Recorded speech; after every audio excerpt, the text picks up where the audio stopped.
বিসমিল্লাহির রহমানির রহিম। প্রিয় দেশবাসী এবং সাংবাদিক সহযোদ্ধা বন্ধুগণ, সকলকে জাতীয় গণমাধ্যম সপ্তাহের সংগ্রামী শুভেচ্ছা এবং অভিনন্দন জানাচ্ছি। প্রিয় সাংবাদিক বন্ধু এবং দেশবাসী সকলকে একটি বিষয় আমরা শেয়ার করতে চাই, যেটি জাতীয় গণমাধ্যম সপ্তাহ প্রাসঙ্গিক।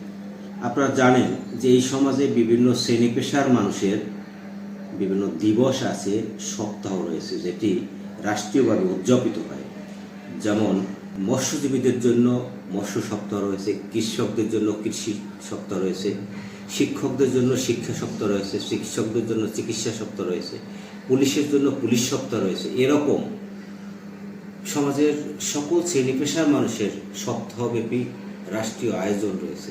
এই সপ্তাহব্যাপী আয়োজনে ওই সকল পেশাজীবী মানুষেরা তাদের স্ব পেশার নানা সমস্যা এবং সম্ভাবনা তুলে ধরে। কিন্তু অত্যন্ত দুঃখ পরিতাপের বিষয় হচ্ছে এই যে আমরা সাংবাদিকরা রাষ্ট্রের চতুর্থ স্তম্ভ গণমাধ্যমের সাথে সম্পৃক্ত। এই রাষ্ট্রের চতুর্থ স্তম্ভ গণমাধ্যমের জন্য এই দেশ গঠনের 56 বছর সময়ে এ পর্যন্ত সাংবাদিকদের নিয়ে, এই গণমাধ্যম নিয়ে আমাদের রাষ্ট্রযন্ত্রের কোনো মাথা ব্যথা নেই। এমনকি আমাদের কোনো দিবস রাষ্ট্রীয়ভাবে উদযাপিত হয় না।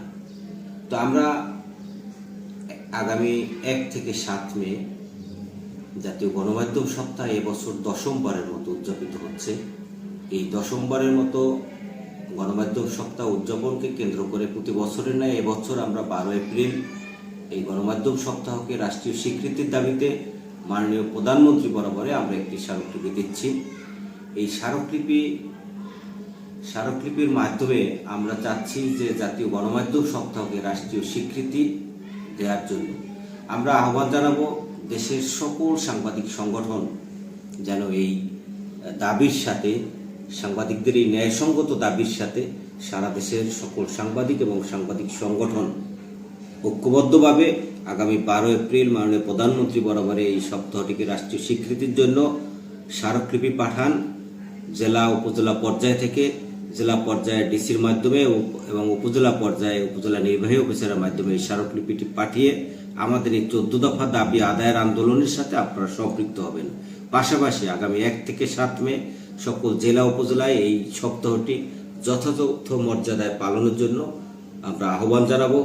সকলকে আবারও জাতীয় গণমাধ্যম সপ্তাহের শুভেচ্ছা, প্রীতি এবং ভালোবাসা জানিয়ে আজকের মতো বিদায় নিচ্ছি। আল্লাহ হাফেজ।